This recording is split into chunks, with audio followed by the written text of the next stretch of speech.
All right. So, welcome everybody to our UFO ET Experiencers group. And my name is Catherine, and I am so happy tonight because we have our monthly group and we have a speaker from England, I believe, right, Russell? Is that where you're from? Yep, yep. Yeah, Russell Davies is here with us tonight. And Russell is a UFO ET experiencer and an experiencer of all different types of phenomena, but also Russell, and it's kind of funny, it happens synchronistically.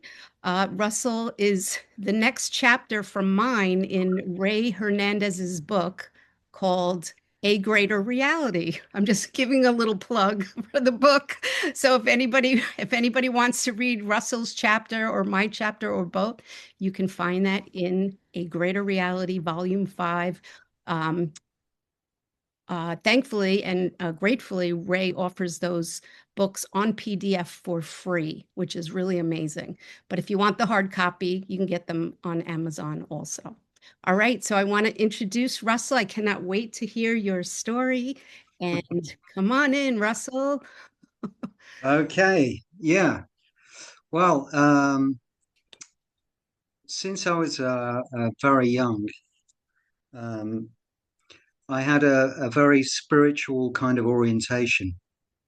And although I didn't have ET experiences that I recall when I was very young, nevertheless, I had a lot of unusual experiences. Some of them, I suppose, you could class as non-human intelligence in terms of spirit world and other things. But from the time I was about 12 or 13, I started to practice all kinds of things. Um, and I come from an interesting background in a way because my great aunt was a platform medium, and we had a lot of psychics in the family as well, and musicians. And if you know this field at all, you'll have heard that many musicians, um, because of the quality of needing to be emotionally open, a lot of musicians experience NHIs in some form or other. And the unusual thing is in that regard is that my mother was originally the first manager of the Moody Blues. And the Moody Blues, shortly after my mother stopped being their manager, were on tour in America and were followed around by UFOs. And they were even seeing the Greys. A couple of them saw the Greys. So I have this contact with a band that famously um, had contact with NHIs. Anyway, as a child, I moved around a lot and I had quite a strange kind of nomadic lifestyle with my mother. And I worked out that by the time I was 16, I'd actually moved over 40 times. Wow. So since then, I probably tripled that. I've probably moved something like 120 times in my life, working out on average about, once or twice a year in any case. Um, so when I was a teenager, I gravitated very strongly towards initially to Christianity, and I used to experience uh, spiritual presences in the church, which kind of mirrored what I'd had when I was a child, where I would experience talking to this spirit that used to sit in the wardrobe and talk to me. And I still remember his voice to this day. And he'd be keeping me awake at night, and I'd be saying, "Shut up, Fred. I want to go to sleep. Just shut up." And he'd just carry on talking to me. And my mother would come in and say, who are you talking to? And I'd say, it's Fred in the wardrobe. He won't shut up.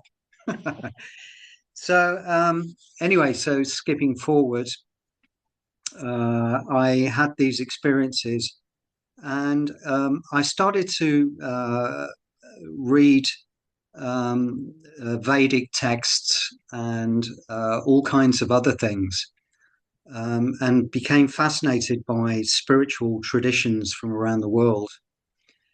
And I practiced Kundalini yoga when I was a teenager, and was also practicing the Golden Dawn magic system and various different kinds of Hindu meditations, but in a very serious way. And I don't mean this in a casual way. I was really committed to the work that I was doing, to the point where, for example, when I was doing the Kundalini meditation, I was actually beginning to levitate.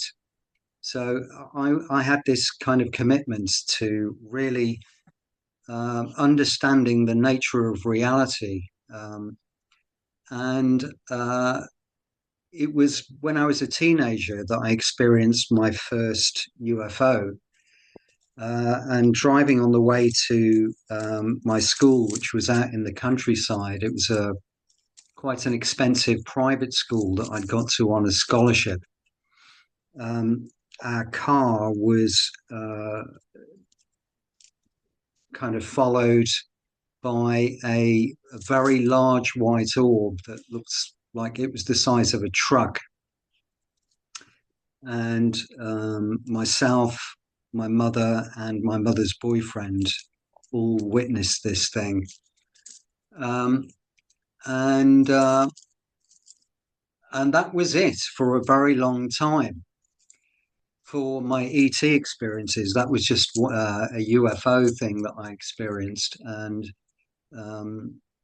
I haven't really gone into ever being regressed to find out if anything happened when I was younger.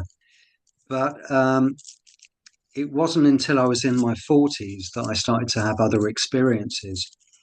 But in the meantime, all kinds of other things did happen. So I'd always had this kind of psychic gift, and I worked on and off as a psychic, and I had all kinds of quite radical experiences as a psychic, where I was very specifically right about things that I'd said, and this work that I was doing carried on for about 15 or 20 years, from my 20s into my 40s. And also my practice of various things carried on, where I was particularly focusing on both Taoist yoga techniques, breathing techniques, but also I was caretaker of a Sufi meditation house, where I had a lot of interesting mystical experiences. But it wasn't until my 40s that things began to radically change. And around that time, I was living with an ex who was a transcendental meditation teacher. And we got on so well that even after we stopped being partners, we shared a house together, because we're essentially very close friends. And it was becoming clear that I needed to move on, because we'd had this arrangement for 5 or 6 years. And by pure coincidence, my an ex from France was put into my radar, and she had become a novelist in France. And I basically started to develop a connection with this woman, and we started to see each other, and I moved out from my exes into my own place. And within about 6 weeks of meeting this woman in France who had been the first girl I ever kissed when I was 16. Um, uh, Her husband, because she was in a quite a dysfunctional relationship, marriage. Her husband started to feel very ill, and he was quickly diagnosed as having a very rare form of cancer, uh, which was quite shocking to all of us. And and as a result, my relationship didn't move forward very quickly. And so over the course of 18 months, I waited for this situation to resolve either way. And I had a very strong intuition at one point, about a year in, that he was going to die, and that he was not going to cross over very easily. And I had a good friend who is a Tibetan Buddhist practitioner. And when he eventually died, I had a photo presented to the monks of that my friend was connected to, and they did some practice to help him move over to the other side. However, I felt that it hadn't worked.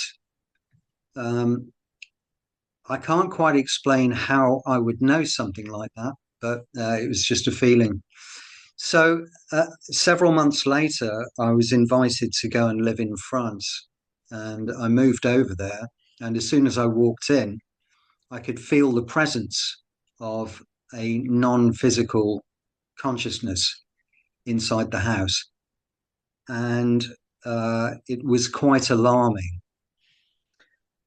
And basically, within about a month of being there, one of the twins, because they had twin boys who were 7 years old, said to me that he thought that I had wanted to kill his father. And I found that quite shocking. And then a few days later, the other twin came and said the same thing. And it wasn't too long before my girlfriend then said to me, "We killed my husband," and I could feel that there was a very real, tangible spirit in the house, which quite freaked me out, because even though I had always felt that there is life after death, being faced with the actual consciousness of a being that's non-corporeal, that has already passed over, or should have passed over, is quite shocking. So one day, the children, by the way, are suffering because they were very close to their father. And one day they are looking for a DVD disc with photos of their father um, at a swimming pool, and they can't find it. And they're kind of wandering around the house, um, tearing open cupboards and looking all over the place for about 2 hours. And I suddenly hear this gruff French voice, this gravelly French voice, speak to me in my mind and saying, "It's downstairs on the table." And he showed me exactly where it was on the table. So I went downstairs, and within 90 seconds, had returned back upstairs with this disc in my hand. And sure enough, although it wasn't correctly marked as being, swimming pool or anything like that, it was the correct disc with all the photos on it. And she said, "How did you know that was the right one?" And I said, Well, he spoke to me and I imitated his voice, and she was very shocked. Um, but she said, yes, that's exactly what he sounded like. But you couldn't have spoken to him. He couldn't have spoken to you. Um, but that is exactly what happened.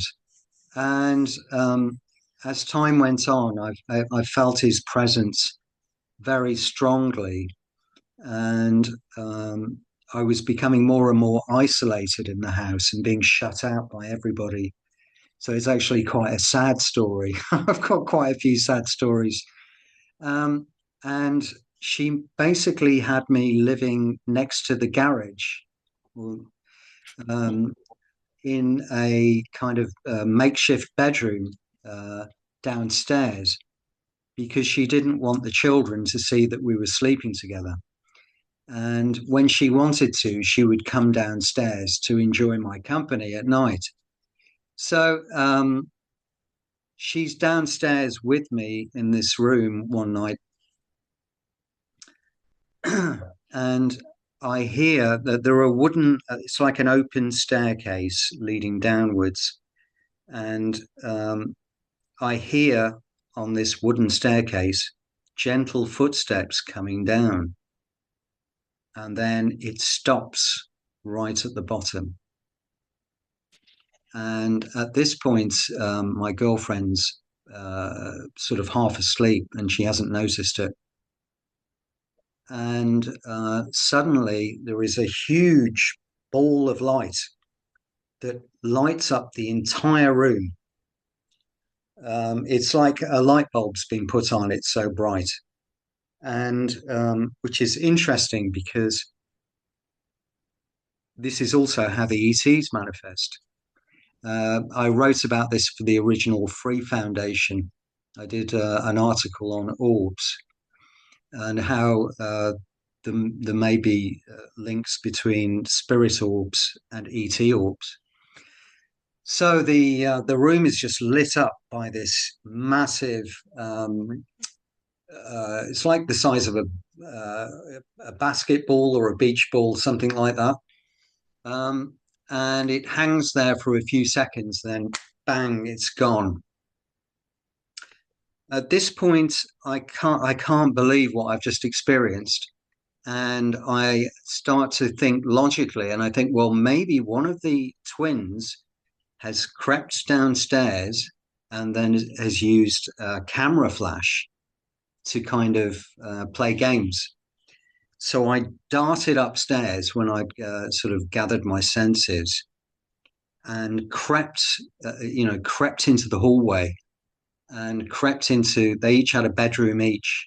I crept into their bedrooms and stood right next to the beds, and they were both fast asleep. So I knew with a certainty that it was not anyone in the house. It wasn't a physical living person that had just come down. So I returned downstairs, and I've been down there for 10 minutes when all of a sudden I hear, and Adit wakes up. That's my girlfriend. She wakes up, and then the sound is on the other side of the bed. It's on my side, and it's rapping on a partition wall. And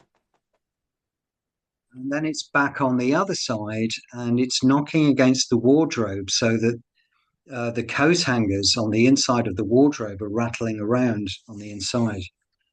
And at which point, my girlfriend says to me, Russell, j'ai peur.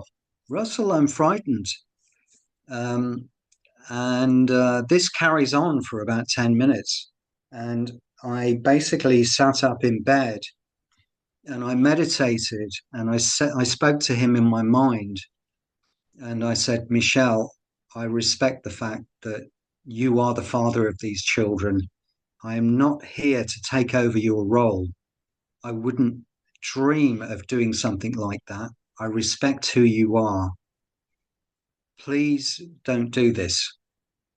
You should feel fine about it. And I said, by the way, I knew Edith before you did when I was a teenager. So you don't have any claim over her. You are now dead and I'm here. So within a couple of months, a couple of moments of me speaking like this in my mind, all of the knocking, which has been going on for minutes, all subsides. However, this spirit doesn't go away, and various other incidents happen. So, for example, I hear his voice again, and he says, "Go to the corner of the garage." And he shows me a pile of newspapers. And he says, "Take these down, and you will see how much I loved Edith."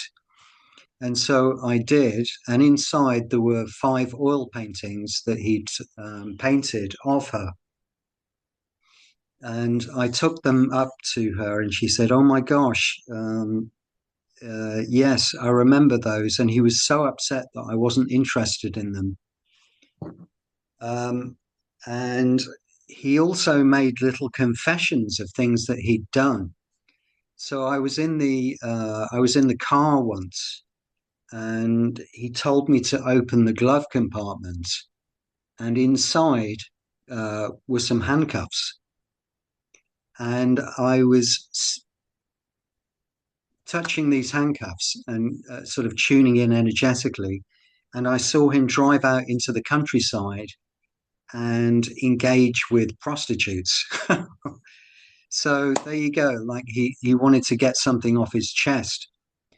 But things became very bad between myself and my girlfriend, to the point where I basically had to return to the UK. And on returning, one thing that was that I was in a state of shock, because effectively a spirit had broken up my relationship, and for absolute certainty I had proved to myself that life after death is a reality, and it isn't necessarily all pretty either, that they can stay grounded and unable to move over to the other side. So that was, yeah, I was in quite a state of shock when I got back. So I arrived back in the UK. I'm in my early 40s at this point. And I stopped with my mother for a while, and then got a place in the town centre of this medieval town in England called Shrewsbury. And that's when I had another UFO experience, where basically I was on my way to buy a guitar to do some recording, which was going to be used by this organization called Project Camelot for a documentary called on Adam's Calendar in South Africa. And on the way there, I saw this orange orb crossing above the town from left to right. And I instantly knew that it wasn't a Chinese lantern or anything of that nature. And it was like I was picking up on its consciousness.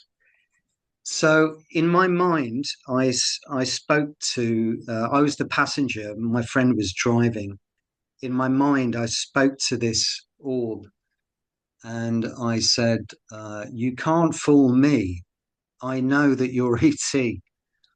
So at the very moment I'm thinking this, within a few seconds, it does a 180-degree turn, went back where it had just come from, and then it did a 90-degree turn, a right angle, and comes across the fields towards the country road that we're traveling on, until it, and when it's parallel where our car is, it then starts traveling with the car about 30 yards away. And this orange orb is about 4 or 5 feet across. And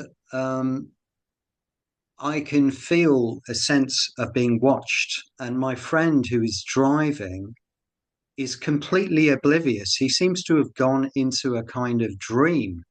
And I'm saying, there is an ET craft right next to us, and he's completely ignoring it. Completely, he says ET craft don't exist. Fairies do, though.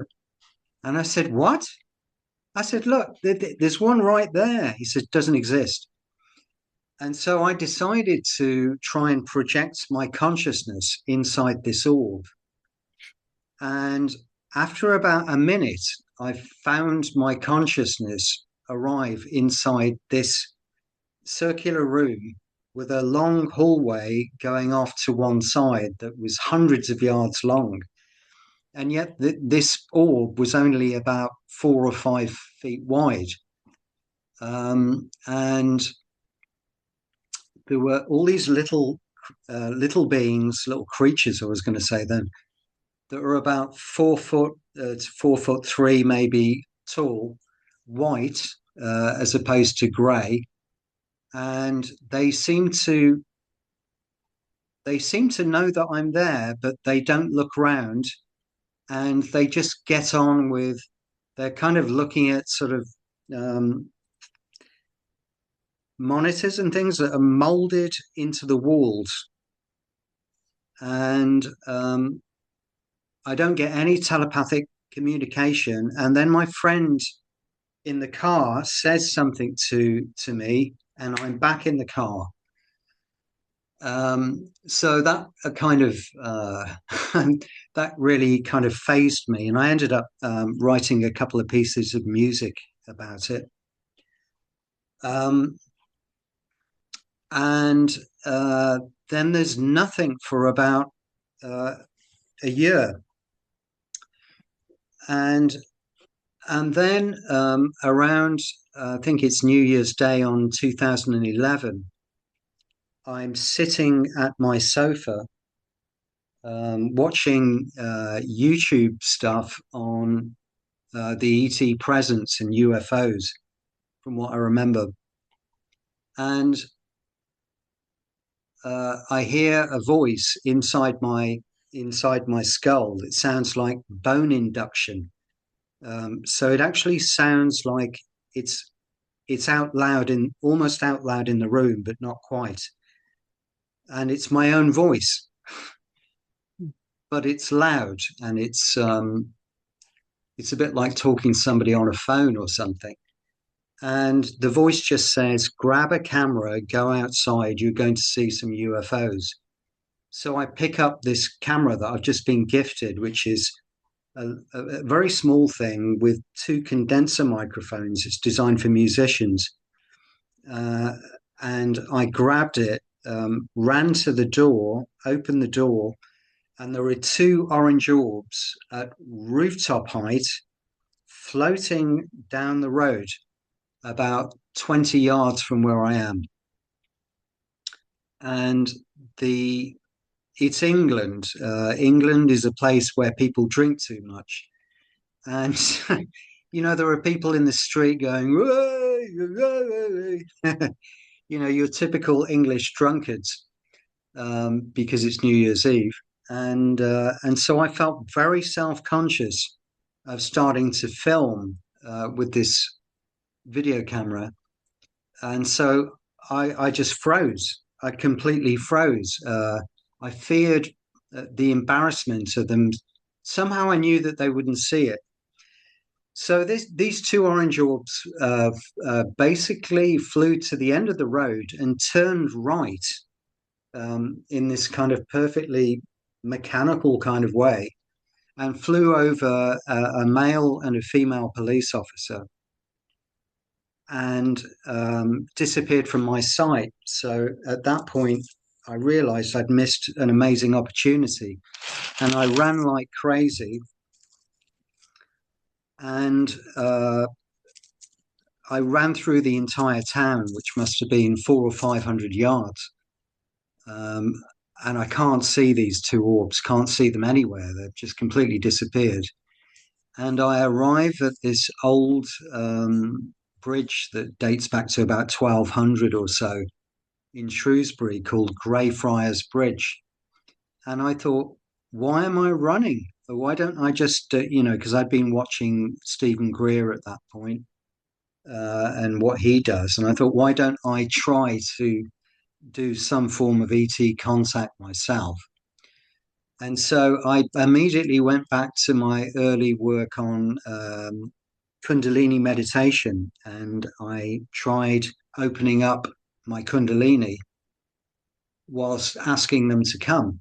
And instantly it was very successful, and I felt very elated and opened my eyes. And there is the orange orb right in front of me, about 40, 50 feet away.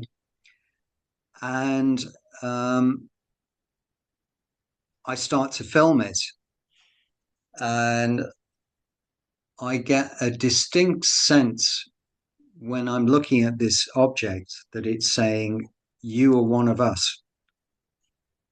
And I can't see anything in the viewfinder as I'm pointing forward towards this orb, and so I only film for about 12 seconds, and then I get into a panic, just like I had in the street about 20 minutes earlier, and think, what if somebody sees me doing this?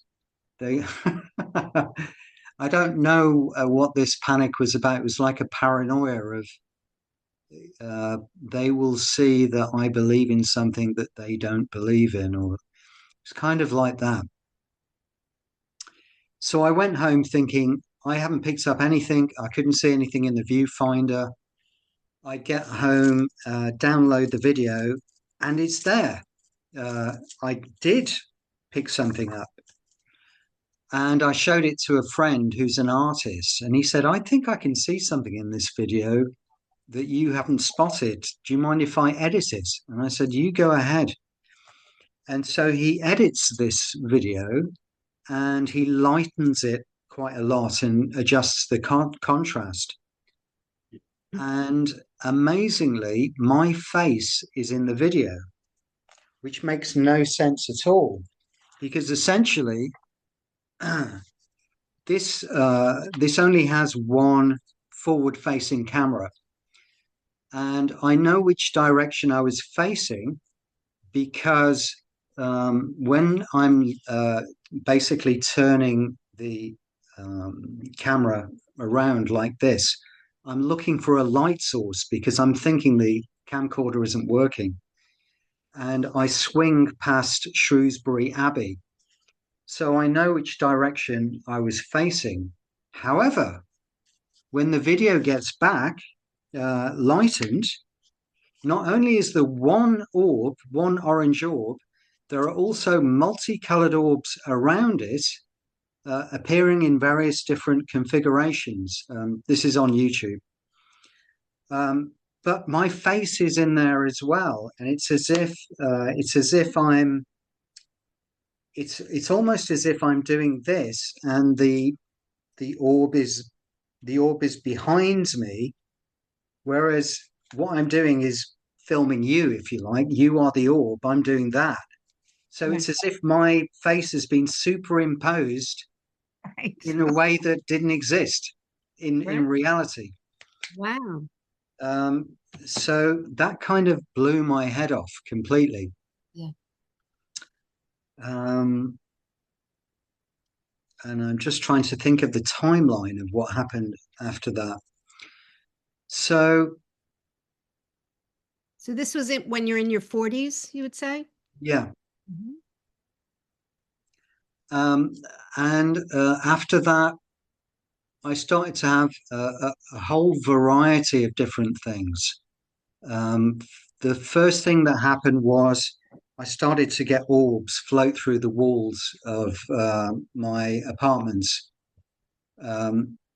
which was quite an old Georgian apartment from the 1820s.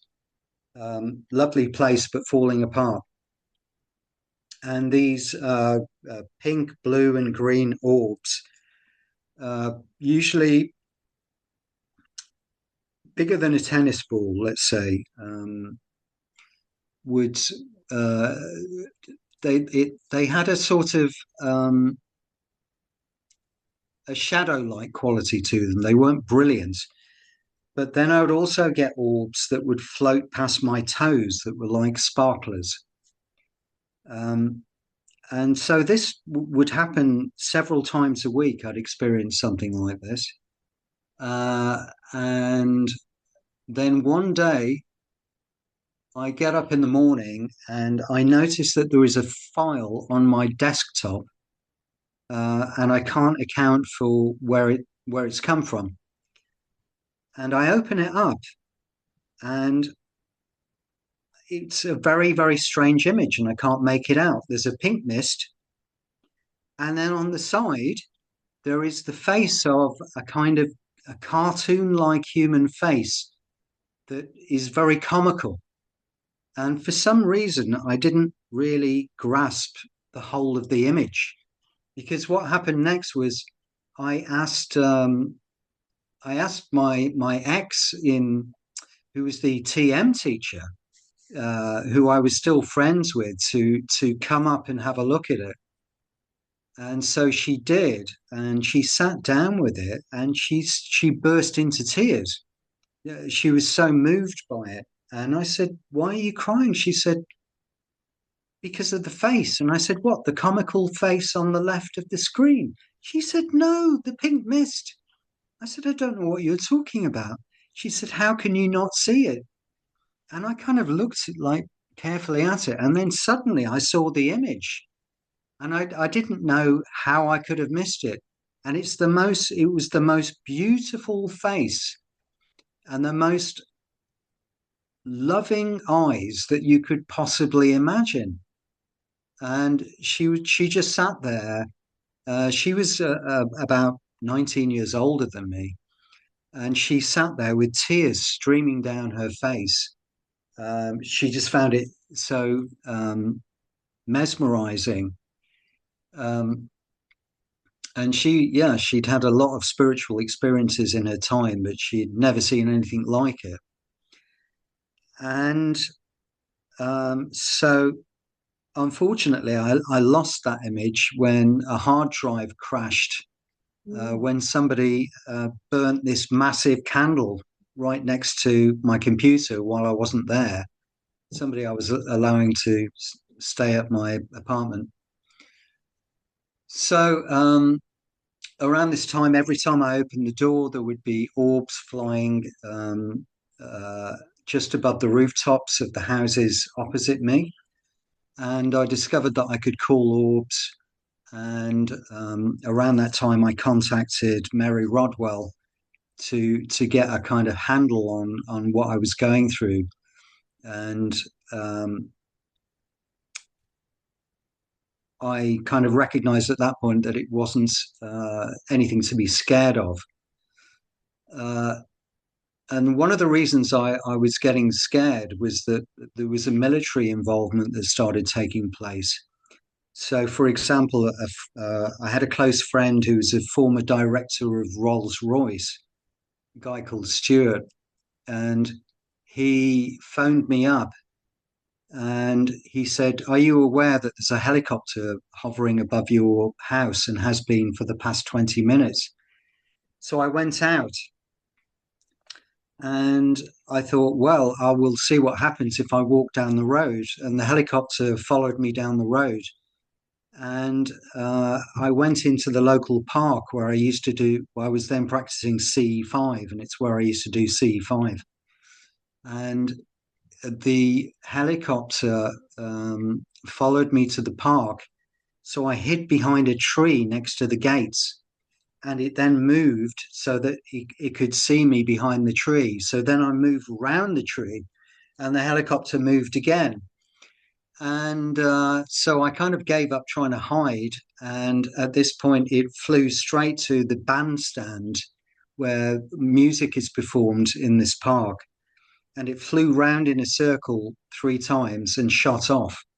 And the bandstand, or next to the bandstand, is where I used to practice CE-5. So it was like it was saying, yes, we know exactly what you're doing. And during that time, I had all kinds of things like I had 2 guys dressed in almost James Bond type black close fitting clothes step into the river at 3 in the morning when I was doing CE-5 and swim across, hide under a bench and shine high strength lights at me. And I was also followed with my future wife from Canada, who I'm no longer with, but she was also an ET experiencer when she was a child. And they followed us, this couple of guys who were clearly army types. So I then start to get marks, and I'm sorry that if this is going on forever. Oh, it's very interesting. I started to wake up with marks, which were anything from scratches to very violent bruises, usually on this shoulder. And the bruising would be red, blue, purple, black. And yet, if I pressed my shoulder like this, there was no pain.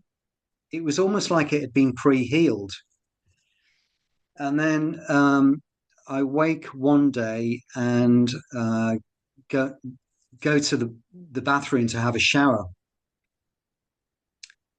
And while I'm having a shower, I notice that there's something strange about my leg. And I look at it, and there is a rectangular mark that's about 2 inches long.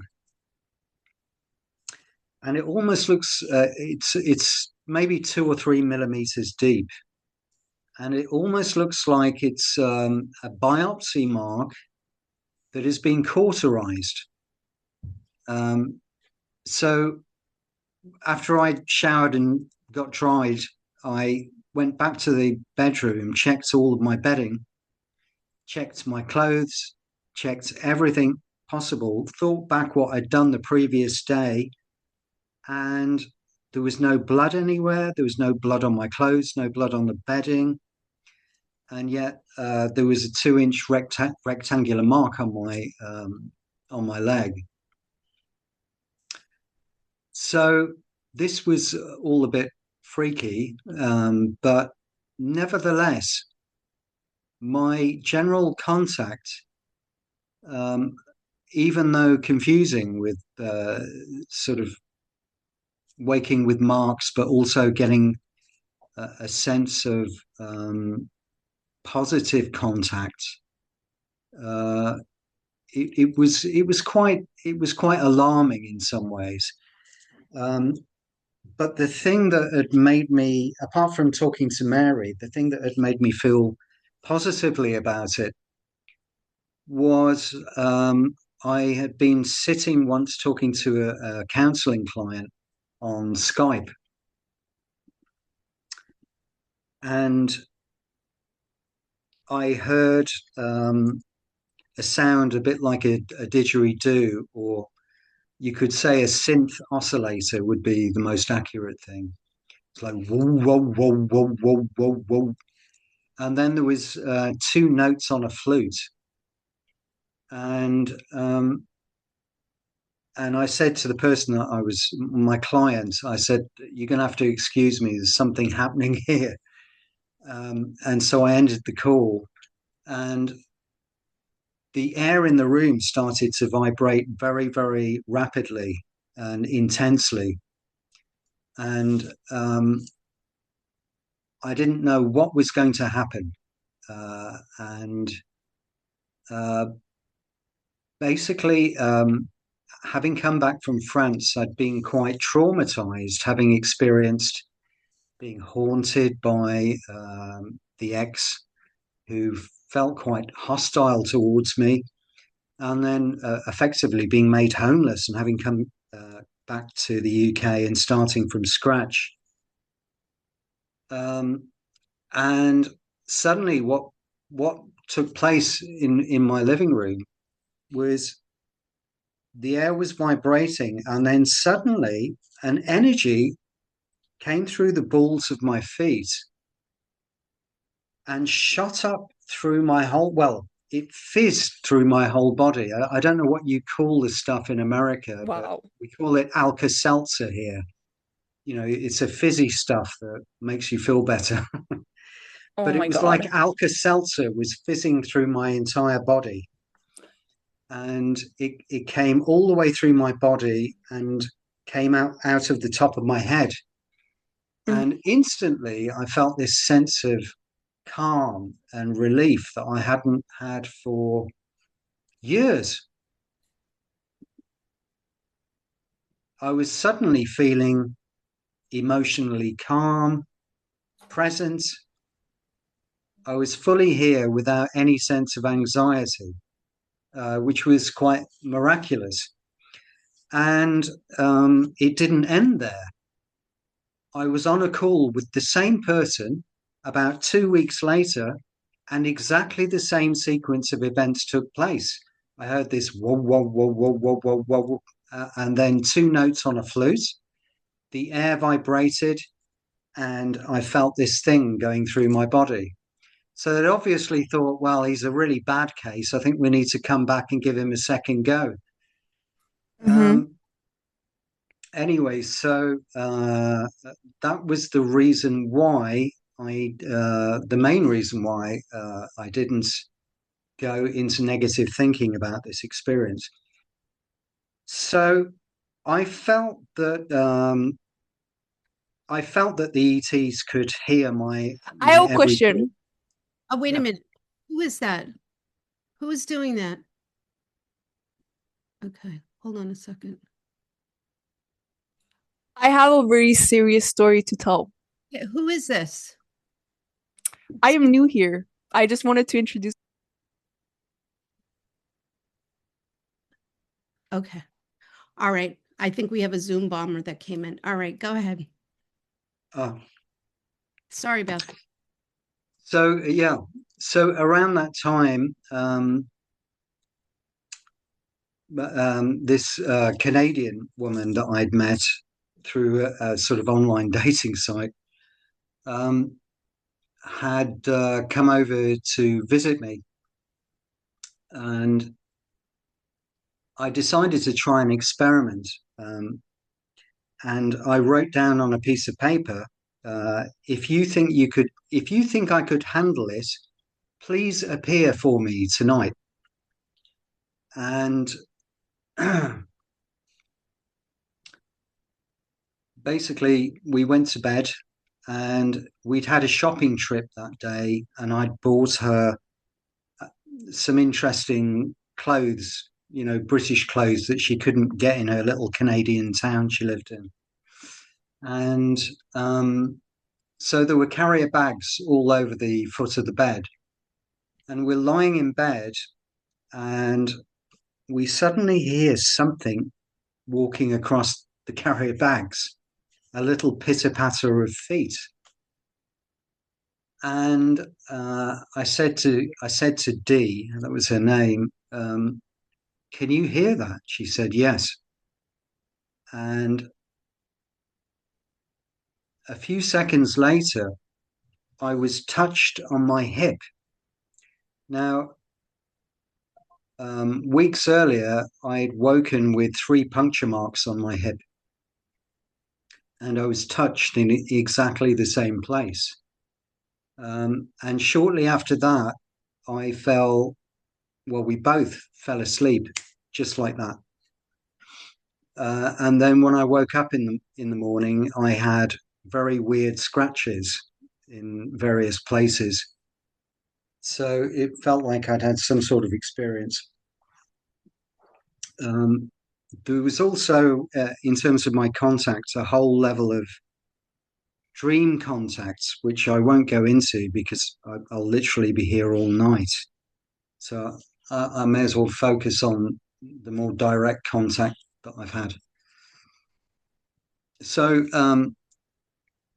basically, this Canadian moved over with her autistic son to be with me, and I moved into this lovely cottage by the river in Shrewsbury, and the contact started to intensify, and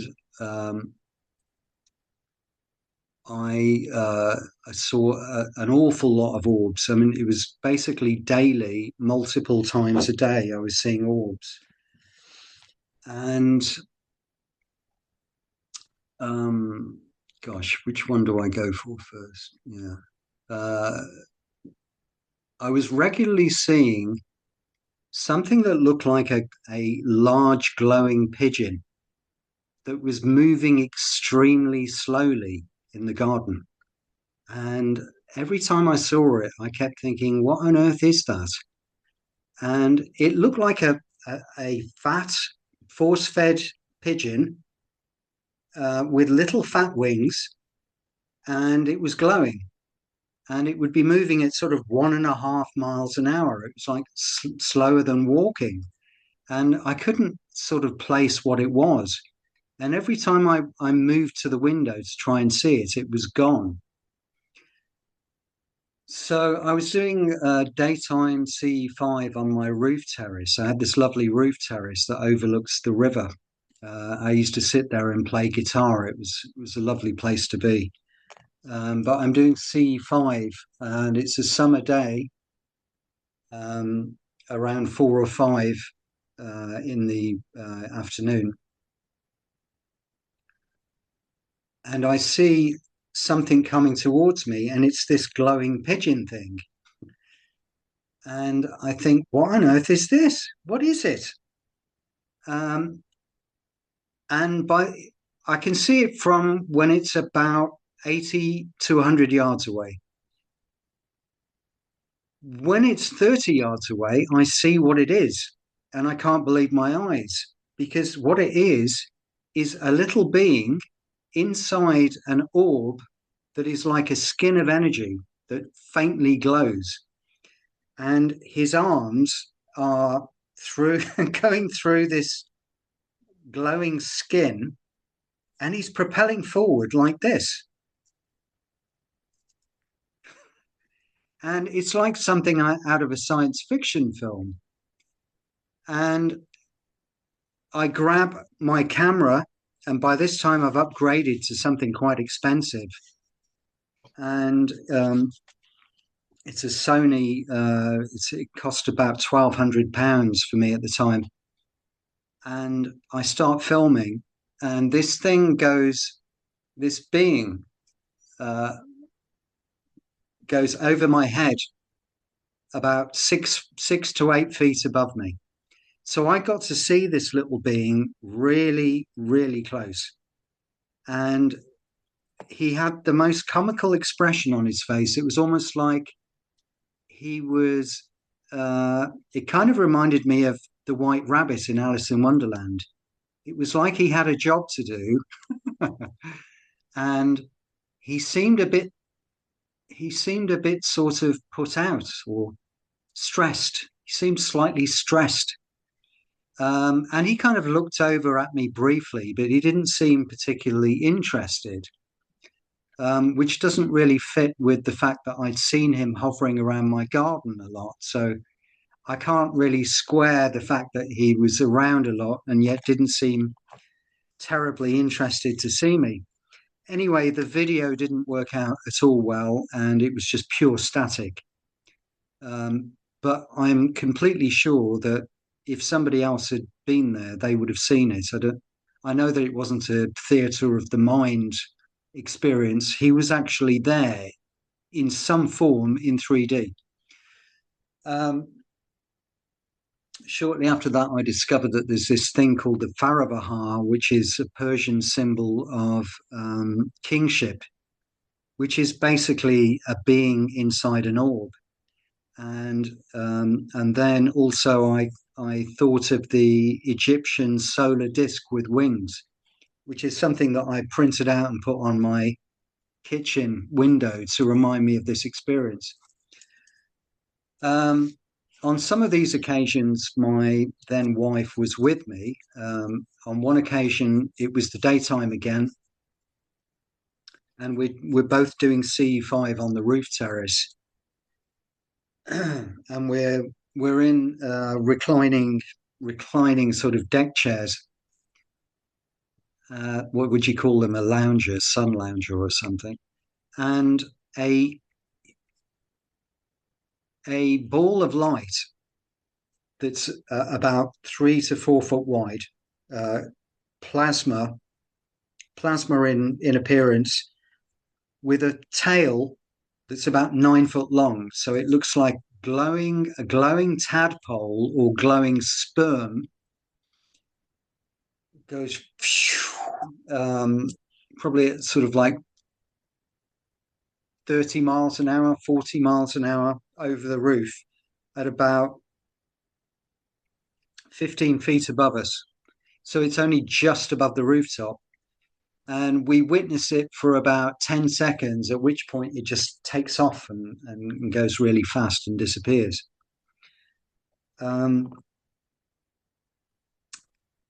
Shortly after that, I experience basically, it's a very sad time. My life's full of sad stories. My wife experienced the death of her father, her grandmother, who effectively brought her up, and her best friend in very short succession of 9 months to a year or something. And we start seeing a shadow entity in the house that is spotted not only by myself and her, but also by visitors, and even the cat senses it. And all sorts of other paranormal things start to take off as well. But this particular shadow being seems to be feeding off the pain, the emotional pain and fear that my wife was going through. And it appears around doorways primarily. And the marriage is disintegrating, and there's a very heavy atmosphere in the house. And it's a very difficult period for everyone. And I've taken to spending a lot of time on my own and doing CE-5 at night, because I can't reach her emotionally or find a way of comforting her. And one night I'm going for my first beer at about midnight. And I'm sorry, I realize how long I've been talking. And I go to the fridge and I take a beer out and I open it, and I notice something through the window. And this is my first beer. I haven't drunk at this point. I notice something white out of the window, and I look outside and I see 2 white objects, and I go right up close to the window, and there are 2 greys in the garden. And they're about 4'3" tall and extremely thin. And one of them is looking at me with these super expressive but very loving eyes, which I can't replicate right now. And the other one is doing this backwards and forwards dance to my back window, which is a room connected to the kitchen, as if he's looking for something through the window, which made no sense whatsoever. And the other one, which feels female, is looking at me. And again, it was like my orange orb experience. She seems to be saying to me, "You're one of us. We love you." And this experience lasts for 3 or 4 minutes. And then 1 minute I'm looking, almost fearing to blink. And the next minute, bang, they're gone. Like they just dematerialized. And I couldn't see through them, but they didn't look physical. They looked halfway between physical and non-physical, almost like a sort of solid form of ectoplasm. Around that time, I also had several telepathic experiences. One funny one was I was on the roof terrace, and a white orb passed again in the daytime, and I heard in my head a voice saying, "Hello, Captain." On another occasion, I was wanting to ask the ETs something, and I tried a form of telepathy, emotionally opening and reaching out with pure intention. And I asked why they don't just explain to us what the nature of reality is, what life and death is about. Because I said, I know you know, so why don't you just explain everything to me? And I got no response. And basically, about 2 weeks later, I'm sitting at my sofa and I thought, why didn't I get a response? That's strange. And then suddenly everything is there. And it's like I'm reading a script that's in front of me. And they're explaining that they explain many things, some of which I've forgotten. But one of the main points that they made was that we have to experience what they called binary opposition, dualism, dualistic experiences, in order to grow our soul level of awareness. And that if they gave too many indications of what the nature of life and death is, we would lose all motivation to actually live the experience and benefit from it. And this kind of thing's happened to me a few times. One of them is, another one was about 18 months, 2 years later, where I was asked to do a talk on the ET presence.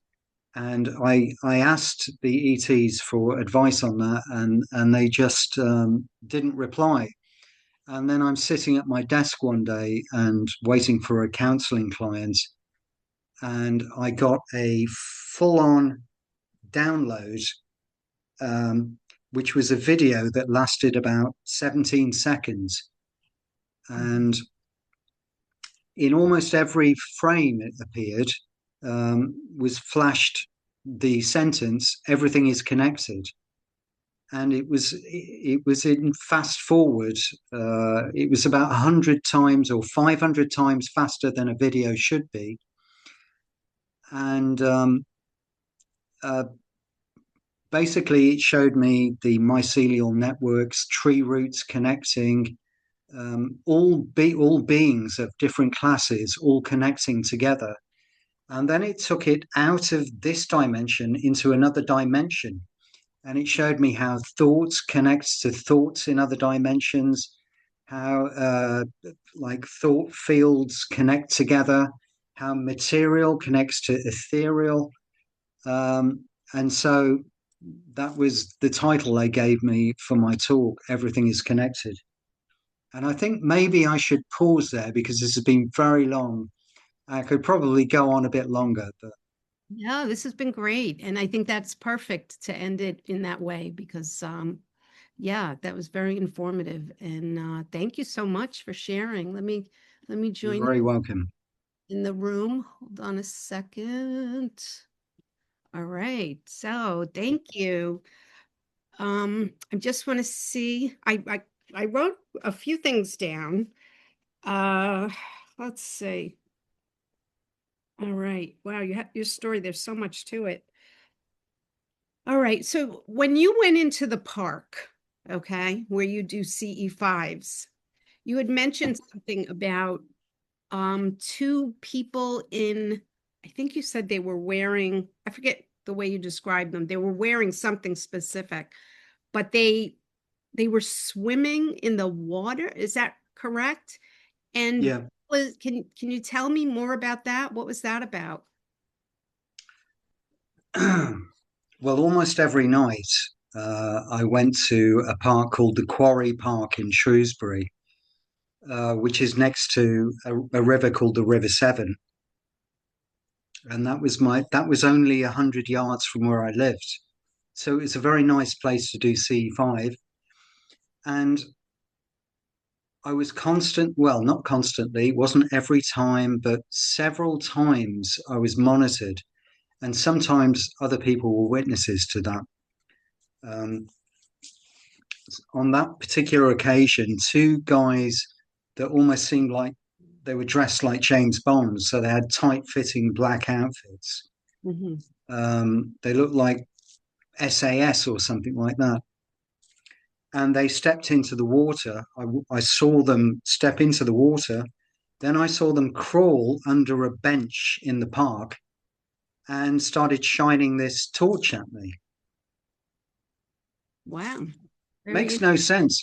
Yeah. On another occasion, I was with my future wife, Dee, and practicing CE-5. So I'm basically like this. That's how I do it personally. Other people are more kind of mental. My technique is very emotional. And we'd seen several orbs appear. In other times there, I'd seen orbs appearing at head height, like within 30 feet or at ground level. So I'd experienced all kinds of different phenomena there. Um, uh, but I could see a light in the bushes on the other side of the river, which was, I suppose, 30 yards from where I was. And Dee was the first person to see it. She pointed it out to me, and I said, "Oh my gosh, what is that?" And so I shouted across the river to this. It was obviously someone, and he stood up, and it was a tall guy who would have been about 6'4", maybe, and he was carrying a fisherman's lamp, which makes no sense at all. So he came out, and he had the strangest kind of walk I'd ever seen in my life. It didn't look human. It was kind of like that. um, and he just stood and stared at us. And I engaged in this shouting match because I got quite intimidated and angry for some reason. It's like I was filled with the wrath of God. And I started screaming at him and he kind of disappeared very quickly. And when we moved, so that was when I was at my original place. When we moved, he followed us to that place. And I used to do C5 from the roof terrace. And he appeared directly opposite us on the other side of the river with his fisherman's lamp. And when I started filming him with my new expensive camcorder, a black car drove down a pedestrian footpath. No cars allowed on this thing. It drives to the end, picks him up, drives to the end, and then in order to turn around, you have to have a police card that will depress the bollards so that you can turn around. They have one. So the bollards go down, the car turns round, and it comes back up. So obviously security related people. And they eventually, at some point, actually broke into my house. But that was quite a traumatic event and Wow. a whole story in itself. Yeah. Wow. All right. I'm going to see if anybody has any questions. So if anybody has any questions, please raise your hand. All right. I'm going to bring Craig in. Thank you, Russell. Do you have a YouTube site, or you said you have a YouTube site or a YouTube video? I do have a YouTube site, yeah. I'm just trying to think what it's called because I changed the name of it not that long ago. Um, Can I ask you a couple uh, questions? Like, what do you think? Why is the cover up? And is time travel involved in all of this? And are you in near a portal, do you think, in Shrewsbury? Um, I don't know, and is are we going to survive? Is Earth going to survive? Nuclear weapons, climate change, all these things, and what can we do? These are To make things better. all right. You have five yeah, don't questions. ask much. I'm sorry. Don't ask much. Cover up. Well, time travel, portal. Are we going to survive? Well, I have this I have this kind of conversation on a regular basis about time travel and stuff like that. What is the nature of the ETs? I've got a friend who runs Tokyo CE-5, who's actually American, but he does all these CE-5 trainings around Japan. And we often talk about the nature of ETs because he's experienced them as well, not only UFOs, but also he's been with, is it Enrique Villanova or some, I can't think what his name is now, but he's with Rama. Mhm. So he's experienced the ETs as well inside the Zendras, as they call them. Sixto Um, Paz. that group, yeah. But I think that I do think they're interdimensional. But just because they're interdimensional doesn't mean that they can't take a physical form. So I think that there's some aspects of a higher reality about them. I think we're all portals. Mm-hmm. I So agree. I mean, there are senses in which certain, my Facebook photo is myself at Stonehenge, and yeah, I think there are special places where where we are closer to something sort of trans-dimensional. But I definitely think that we're all walking portals, and if we sort of tune into the higher dimensions of our own reality, we can, I discovered that mediumship and CE-5 are almost the same thing. I once went and did CE-5 in an area uh, in not far from here, actually, um, which is an ancient druid woodland, and I got somebody to photo me while I was doing it because I had a hunch of what was going to happen. And sure enough, I got loads and loads of orbs with faces inside of them. And I could feel myself surrounded by spirit activity while I was performing a form of CE-5, but with the intention of contacting spirits. So the technique of sort of opening yourself up trans-dimensionally is the same whether it's for spirits or ET, because it's all other dimensional in some way. That's right. Yeah. Awesome. Thank you, Craig. Thank you. Okay. Yeah, I agree. And like in terms of do I think we're going to make it? Yeah, I do. Yes. I always say we wouldn't have chosen to come here if we were not going to make it. Mm. Yeah. And many of us have come from many different star systems and many different dimensions. So, And the ETs have already intervened many times. Many of them we don't even know about. Absolutely. I mean, only a handful have actually come out into the public, but it's going on all the time. Yeah. And, I met some that are actually here to clean up the environment. And Yeah. yeah, their names were the Pink Ladies. The pink ladies. Pink Ladies. They actually had these heads that look like oblong stones, right?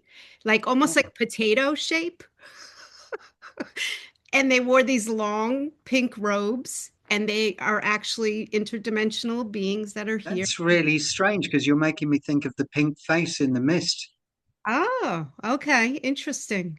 Have you, Interesting. have you ever drawn these Yeah. beings? Yeah, I have drawings of them. Oh, you'll have to send me Showed a up in drawing. my They actually showed up in my yard after they visited me in my consciousness. So yeah, they're Wow. pretty cool. And the white beings that you talked about, I've also encountered them. So for me, they were these little guys, and they had big white heads, and they had very small mouths, very small nose, like almost no nose, but there was two Yeah. holes, and then just little eyes. But the heads were very large, and Yeah. they wore robes also. A lot of them wear robes. That's that's their Yeah. jam, I guess. I don't know. Mine were naked, so they're Oh, like yours were naked. sexy ETs. Okay. Yeah, no, mine aren't naked. But I'll tell you, with the white ones, they're called the wise ones. That's what they told me. I said to him, how come I keep getting all these guys? How come all you ETs are male? And then the next night, as I was waking up, or my eyes were still half closed, they started coming to me in my vision, and they were sending me the females. And they actually had the big white heads, but they also had hair, like curly hair. Oh wow. Yeah, I was like, thank you so much. But I've I was never sad. seen one with hair. That's Yeah, they yeah. had like blonde curl or white curly hair. Yeah. I've seen some really strange ones. I woke up once and I used to do you know Kimberly Day, who's married a the whistleblower on the uh yeah, anyway, Kevin Day, he's like a whistleblower and she married him. She's from California. Anyway, I was telling her once that I have this regular thing happen to me in bed, which is that the ETs, they the ones that I'm connected with, and I'm not sure who they are, um, but they wiggle my toes. Oh, They grab my toes and they wiggle them. And yeah. the other thing they'll do is they'll kind of slap the bed. Yeah. Yeah, yeah. And she said, "Oh, that's so weird. They do exactly the same thing with me." I've heard of people that have had those experiences too. I get a knock on the door sometimes, a weird knock. Um, and Yeah, yeah, I I've get had that. where there's like an impression on the bed, or it feels like something like landed or sat down on the bed, that kind of thing. Yes, Yeah, yes, I've had that as well yeah. a Or few times. touching like the back. And when you talked about the different things that, like, you were talking about how you wake up with like scratches or bruises on your shoulder. I get that on the one shoulder. And it's very Mm, funny because a lot of the marks you're talking about too, people get those marks. I get them too. I get them on the left side of my neck every year, like around the mm. same time. I have one now too. It's like right under my left ear in this area. I don't know what it's about, but they come out, they do, it's just weird. I'm never afraid of it though. Not that, like, it doesn't scare me or anything like that. So, because I feel like, I mean, a lot of my experiences of that nature while I've been unconscious have been very positive. And yeah. one thing I didn't go into is that I was having regular sexual encounters with ETs that were Oh, quite mind blowing. wow. It Quite sounded mind to blowing. me when you were talking about that energy that went from your feet, and it was like this bubbly energy, but it would Yeah, start with a sound and almost like a frequency adjustment in the room. And then it would start from your feet and move up your body like a fuzzy, like a fizzly, like almost, yeah, yeah. That to me reminded me of the Kundalini energy sometimes. Like that energy can feel like that. and it comes Right. times with the sound. If it's different for different people. Some people say it sounds like a train. Some people say it sounds like a how did you describe it? You said it's like a whoosh, whoosh, whoosh kind of thing. Yeah. Well, it's interesting. Um, it's interesting about that because when Stephen Greer describes it, he describes it as sounding like a didgeridoo. But I'm a musician, so I would say the most accurate thing would be a synth oscillator, which is a 1970s synthesizer. Okay. But the two notes on the flute that I heard on both those occasions, the children at Ariel School in Zimbabwe They heard, experienced exactly the same thing. And when yeah, I found out about that, because I didn't find out until afterwards, I was yeah. like, I don't believe it. Yeah, it's all connected, all these different types of experiences. Well, Yeah. your story has so many different elements in it of all the different types of experiences that people can be having, right? The paranormal, the spirit contact, the orbs, the UFOs, the ETs, right? It's just Yeah, there's other things that I didn't really go into with you because there's been a lot of it. But I mean, the one thing that I haven't had is the kind of Galactic Federation thing that's been completely absent. So my stuff has been, and when I was a therapist to experiences, which I didn't talk about, um, I didn't experience a lot of that kind of thing.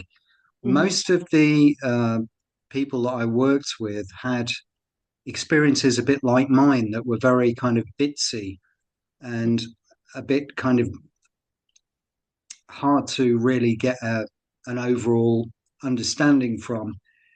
So yeah, I don't have the one thing that sometimes keeps me from talking about it is there is no coherent narrative in what I have to say, but I can say that there were things that I haven't talked to you about that shows how much they care about me.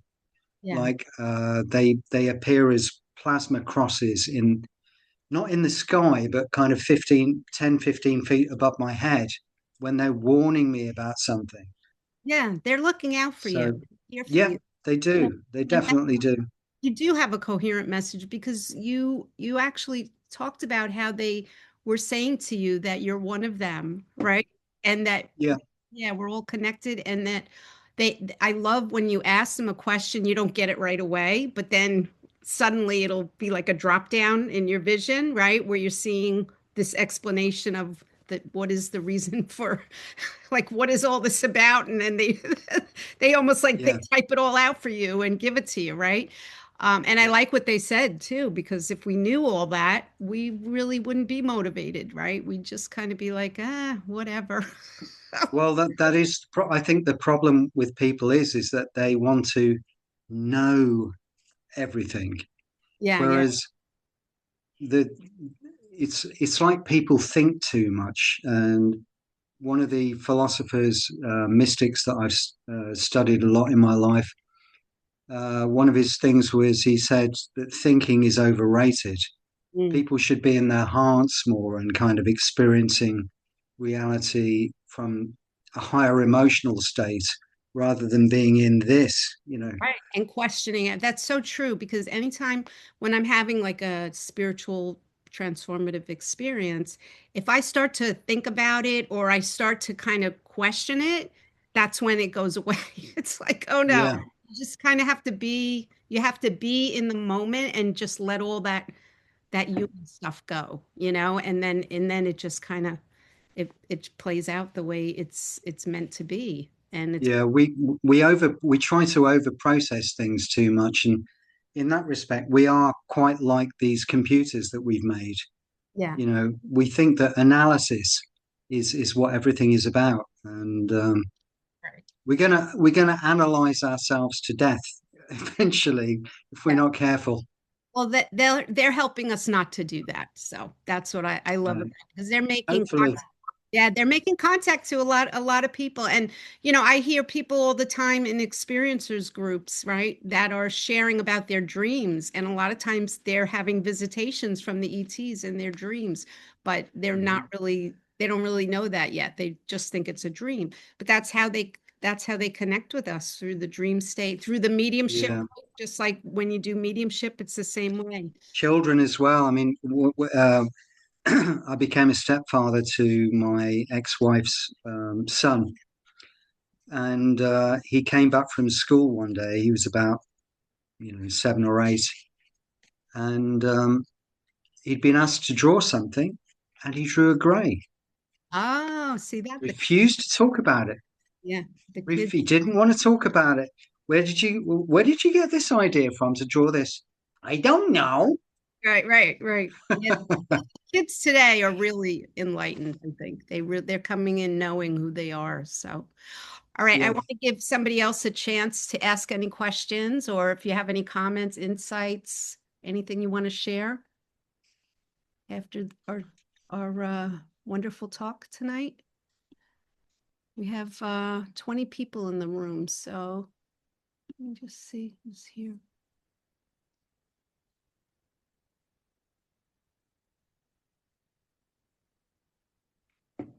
All right, oh, we have Craig. Craig, you want to come back in? Yeah, just eventually, if you could find out what the YouTube channel is, pretty yeah. please. And the Moody yeah. Blues had a landing in England, a UFO landing when they were coming back at night from a concert. If you can Google that. Oh, they had one in the UK, did they? Yeah, you can Google it. Yeah. Wow. Yeah. I mean, actually, of all the bands, it's the one that Stephen Greer's really into, because so much of their stuff has been influenced by ET Contact. Wow. I believe that at least one, possibly two of the members was far more influenced by ETs than they were aware of. Especially, well, my mother knew them very well, and she knew about their ET contact. But if you listen to the lyrics as well, it's so obvious. Very cool. Thank you. All right. Thanks, Craig. Anyway, yeah, I'll. Can I share my YouTube title with Catherine and Yeah. Share it Yeah. to me, and then I'll share it with pass her. it on? Yeah. Okay. All right. Thank you. All right. Anybody else have any questions or anything you want to say? All right. Let me see if there's anything else I want to ask before we go. All right. Can I ask one more question? Sure. Do you think there's some kind of negative ETs or negative forces that are working with the government, like the Men in Black and all that stuff? Why the cover up? I don't, anyway. I I'm open to being wrong about anything, and I think anyone in this field who thinks that they really understand either needs a diagnosis as being narcissistic or some form of therapy. But I personally don't believe that there are negative ETs. I don't think that they can cross light years or survive as a civilization, and have a sort of negative intent. And I'm a very streetwise person, even though I went to school in the countryside. I lived in the second biggest city in the UK, in Birmingham, for a very long time. I'm really a Brummie. I'm from the same place as Ozzy Osbourne. And I trust my own instincts. And the beings that I've encountered, sometimes in 3D, are not negative beings. I think the cover up is most likely to be what Stephen Greer says it is. Basically, it's a vested interest to maintain the status quo of the petrodollar and a society built around very rigid understanding of the nature of reality that roots us in a kind of narrow 3D framework where we're hooked on consumerism, hypercapitalism, and a very hedonistic and self-centered lifestyle. And they don't want the higher spiritual realities to influence our thinking. They want us blinkered and easily controllable. That's I think it's something like that. Mm-hmm. Thank you. That was a great question. Thank you. Thank you for answering. Yeah. That. All right, Mel, I'm going to bring you in. Hi. Yeah. Thanks for your story. Appreciate it. I'm just curious, just your opinion as to what you think Three Eye Atlas may be, and then your what do you think about the buzz behind the new Steven Spielberg movie coming out on aliens? Well, I actually think Three Eye Atlas is a natural formation, but I think it's hosting something that isn't natural. Right. That's a common consensus that's going on. Yeah. Yeah. Okay. Cool. So, have you heard that? Sorry. Yeah. Go ahead. In terms of the Steven Spielberg film, I find that quite interesting. That I don't know whether you've come across this on social media, but there's an incredible similarity between the sound that Emily Blunt makes as a newsreader and Bashar's warm-up thing that he does, where he starts to click in his throat. Well, I've seen something about it where that noise she makes, the closest scientific I've heard, it sounds very close to cicadas. Yeah. Right. It was almost mimicked each other perfectly. So that was interesting. So I won't take up too much time. So you say you don't remember too much from your youth of having contacts. I have some memories coming up lately from my youth, slowly coming in. But on a side question, being you're into Vedanta type of stuff, non-duality, could it be that some of these Indian gods, I've heard stories on alien shows, some of these Indian Hindu gods may have been alien or byproduct of alien. Do you have any sense of that? I think that's almost certainly true. Okay. Yeah, that's I do feel that totally. The thing that I find interesting, though, going back to the Spielberg film thing, was one of the things that I didn't talk about was during my contacts, I went through a period where my divorce was clearly on the cards and we separated. And I couldn't understand why the marriage had dissolved, apart from the fact that she'd gone through these deaths in her family. So I was actually heartbroken. And I went through a period where I was just wallowing in misery. And then one day I woke up and my consciousness had changed. And I recognized, I kind of felt something in my consciousness that was not my own. And I remember walking down the road and it was like I was seeing everything in a completely different way. And I suddenly recognized that I was hosting a second consciousness. Wow. And it was like somebody was seeing through my eyes. And I went through this feeling of, I hope they don't realize I'm not human. And I kept on feeling this wherever I went. And yet I felt totally happy. And I'd got through this horrible trauma of not understanding why I was getting divorced and what had caused the breakdown of the marriage. And it was as though the ETs had kind of attached to my consciousness at that point, and it either deliberately to kind of raise my vibe, or it was just a happy coincidence that it had that sort of effect. But I remember walking past a hairdresser's, and there was a notice on the door saying "Walk-ins welcome."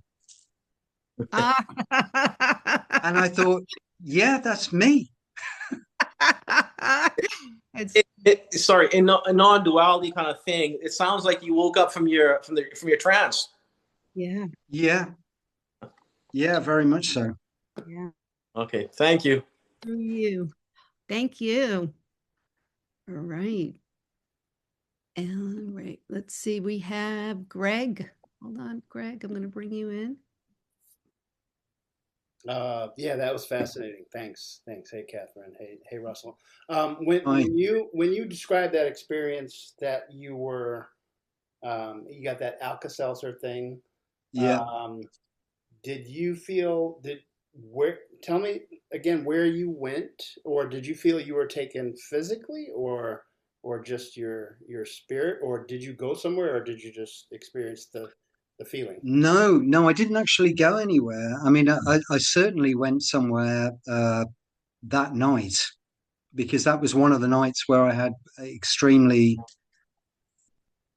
strange dreams and woke up with marks. Oh, wow. But no, I was just sitting in the room. And I mean, the sounds were so loud, like particularly the flute sound, that I went into, because I'm a guitarist, I actually play 10 instruments. And I went to my guitar and checked out what note it was, and it was C. Okay. Yeah. So, no, it just happened in the room. And then afterwards, I was just like floating in this very relaxed state. And I got back on the Skype call and just told the person what I'd been through. So, no, I wasn't taken anywhere at all. And in fact, although I think that I have been taken, um, uh, certainly a couple of times where I've woken with marks, I have never tried to have a regression about it. And I'm basically in a state where I, rightly or wrongly, trust them enough that I don't feel that I have to go and find out what happened. Okay, that makes sense. And I like the way you describe the sound, because I have a similar experience a couple times, but it's been a long time. Oh, wow. But I like the didgeridoo sound, but it's more like you said, and I'm a musician too, and I understand that the difference in that oscillating. It's more of an electronic sound as Yeah, I opposed don't know to whether wood. did you ever hear, I'm not suggesting that he's a real experiencer, but did you ever hear the Billy Meyer Beam Ship recording? No. Because that's like a very high pitched synth oscillator, whereas mine was like a low synth oscillator. Yeah, and I hear that. I've heard that low thing, but it's been like 30, 40 years ago that or at least Wow. 20, 30 years ago. Yeah, so. Oh, so you were about 5 years old at the time. Thank you so much. But yeah, but I was those experiences that I've had with that vibrating thing and the sound, and I felt I was moving, and I asked this question to go places, and they said, okay, we'll take you on a little tour of the solar system, and I saw. Oh, they took you. Yeah, and I don't know but I'm trying to get a shared experience as to whether or not I went physically or if it was just a mind thing, a spiritual thing. Well, I sort of theorized myself. I might be wrong, but the sound to me sounds almost like they're, when it's a whoop, whoop, whoop, whoop, whoop, whoop, whoop, whoop, it sounds like they're changing density. It's like they're dialing density down. So I think that you could be taken like if you believe in it, I think it would be more likely to be an energetic body that would be taken. Yeah. At one point, I could be wrong though, because like I also have definitely seen them in some form which is physical. So I think that they can be either. I think they can be physical, non-physical, halfway in between physical. Okay. But can they take us physically? Can they do that? I'm sure they could. I'm sure they could.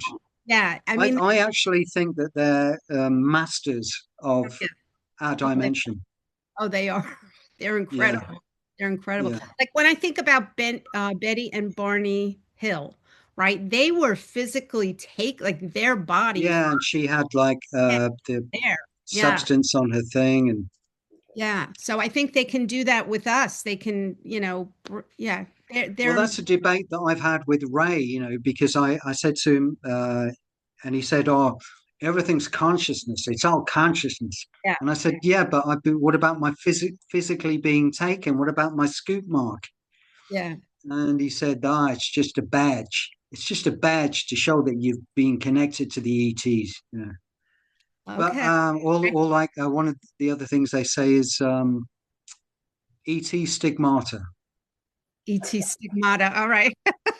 Yeah. But I don't really buy that, because I don't feel as though I was so wrapped up in being obsessed with it that I created it in my mind or anything along those. Not, I mean, it feels to me, it feel like I work in the psychic field. It feels to me that I had a physical encounter with ETs that caused those marks. So Yeah. Makes sense. Yeah. One other quick question. When somebody else had asked whether there were negative beings, and you said you haven't ever experienced any negative beings. I haven't.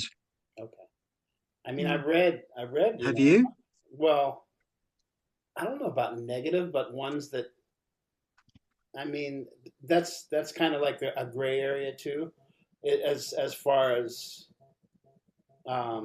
beings that weren't cool, that I didn't, that I felt I had a physical experience with that I didn't want them there, and Had a negative feeling about them, right? Like it was like a feeling that was yeah, but it wasn't like they were, for me, it wasn't like super negative, but it was more like bothersome and Yeah. but it was like it's almost like I opened the door, it's like I asked a question and it and but then I read a lot about different beings that were also like could be biological androids right. or just very like worker bee type aliens or something. I don't feel myself that, I've encountered the greys. I don't actually believe that they're biological androids. I mean, one of the things that Dr. Greer fully believes, because he was taken by the greys,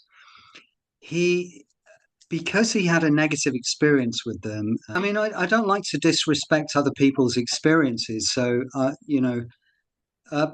but I don't personally believe that there are any negative ETs. And I use this example that even though I looked after my mother for years, who's disabled and quite narcissistic, and did all her cooking, even while I was married. And during the marriage, I did all the cooking, did all the shopping, did half the cleaning. Even though I'm, a sort of Renaissance man that, accepts responsibilities. I don't sort of impose roles on a woman in that way. Even though I've been a good man in my marriage, I'm a good friend to have. I'll always help other people. There are lots of people who don't like me.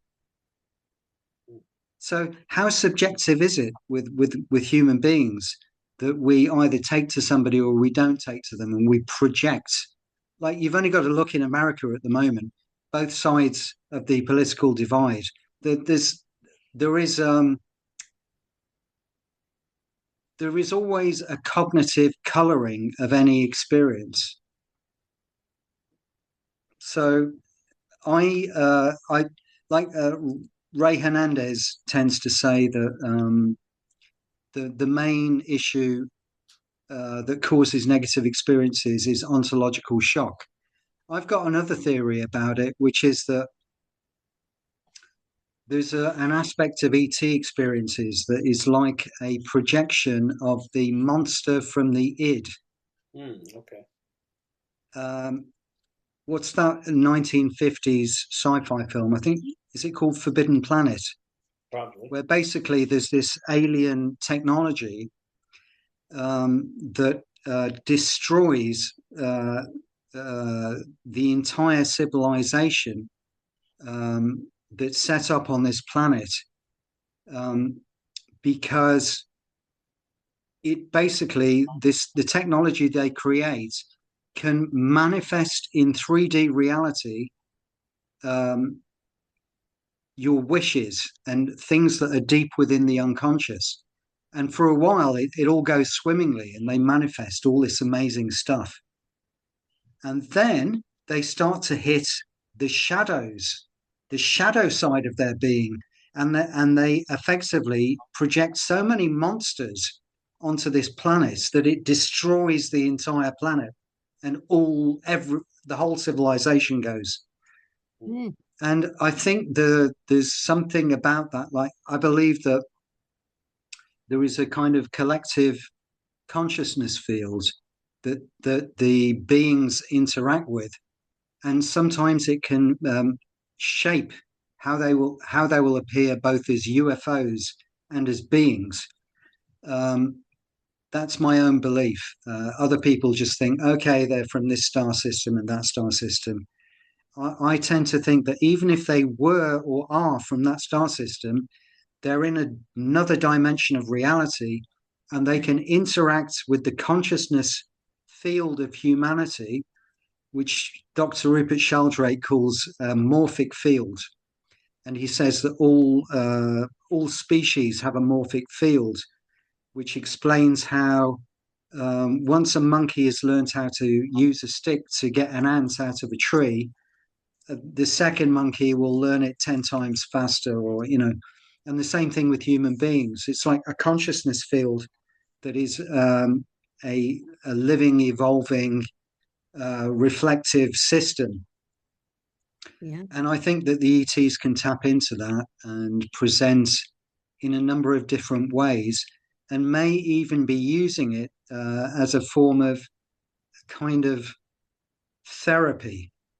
And some of the people that experience negative experiences might be having some form of intergalactic therapy. I don't know. I'm just. That's pretty deep. Wow. Thank you. Very interesting. All right. Thank you. Thank you, Greg. We have 2 more hands that are raised, so I'm going to bring them in. Okay, Mel. Hi. Yeah, I'll make this quick. Speaking of musicians, there's some clips you can find where Sammy Hagar talks about his alien abduction and being on the. Oh yeah, I know about cool. that.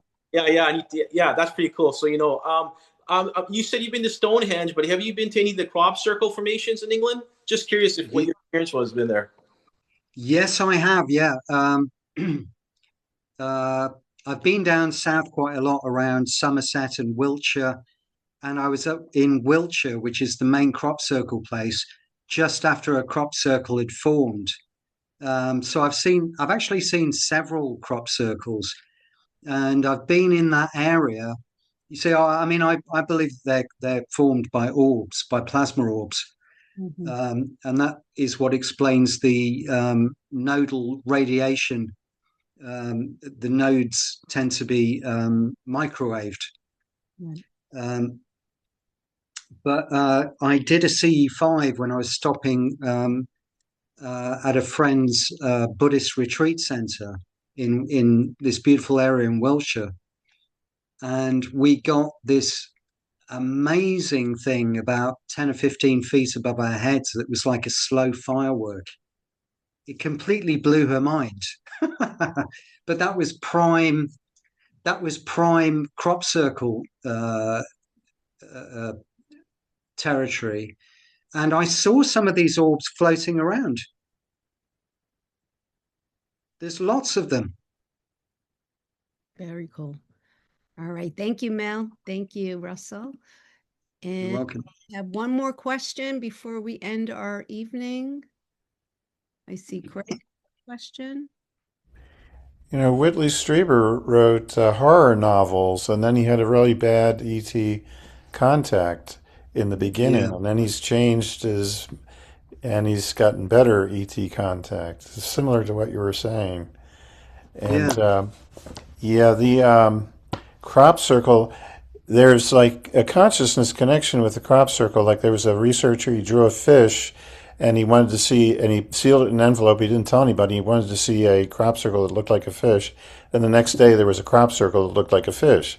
You know, I don't know what the connection is, how that's done, but it happens. Well, And they know Well, they us. are, They know yeah, us very well. These they're amazingly talented. Like Stephen Greer's, I can't remember what his symbol is, but the reason why he chose that symbol is he came to England and he decided to use a symbol to connect to the ETs in a CE-5 in Wiltshire, which is where I was just talking about. And there was a crop circle the day afterwards with that same symbol. So he decided to use it oh as a wow. symbol for his organization. But they're incredibly telepathic. And I don't know whether it was you, but asking me about ETs and time. yes, it Um, was. Yes. yeah, I think that they live in some way that we can't understand outside of time. And technically, we do as well. It's just that we don't experience that. Whereas the ETs, I think, can pop in and out of time in completely unique ways. Our time. Yeah. Yeah. Yeah. Have you heard of Dan Burrish and seen his YouTube talk? Dan Burrish about Rings a bell. Yeah. he was they working at Area 51 and trying to they were trying to help an ET called J-Rod, a species called J-Rod, with their genetics, and it was telepathically communicating with him and telling him that something bad was going to happen in 2012 and humanity wouldn't Mm. survive. But they obviously fixed that, and so maybe they've been trying to adjust the timelines to help us I've survive. like I do one thing I didn't mention was that I worked as a therapist to experiences, and I know loads and loads of experiences. I've spoken to hundreds, and there are some dates that keep coming up, and we're not there yet. But they start at 2027, and then the last date, because I've had a few different variations on it, the last date for something significant with an ET contact aspect is 2032. So that tends to be the time span in the next 5 or 6 years. Yeah, you're welcome. Yeah, thank you for everything. There is a YouTube of an experiencer, and he set up a infrared trail cam in his bedroom, and he shows a video and some photos of ETs, taking him out of his bed and stuff. Oh really? Wow. Can Yeah. you share that with Yeah. Yes, Catherine? I'll share it with Catherine Chappie. Yeah. Very interesting. All right. Thank you. Thank you, Craig. All right, guys. So thank you. All right. So I just want to say to Russell, thank you so much for being here. It was You're such very welcome. a treat to listen to your story and to hear about your journey. I know there was so much to it, and yeah, it was just really packed with a lot of really cool, interesting things and a lot of wisdom. So thank you so much. We really Thank appreciate you. Yeah, thanks for such a kind invitation. It's very nice of you. it was fun. It was a lot of fun. And so I just want to give a little reminder about next week. Next Tuesday, we're going to have our UFO, sorry. It's getting late here. We're going to have our Long Island, New York IANS group, and that is going to be a sharing group. And that's where we get together and we share about our experiences, all different types, UFO, ET, and all the other types of spiritual experiences. And so I will send out the invites for that Sunday night. And Russell, you're always welcome to join us at any of our meetings Thank you. on Tuesday evenings. I know it's late for I you. might do that. You're always welcome here. Okay. All right, guys. Thanks again. See you all soon. Many blessings.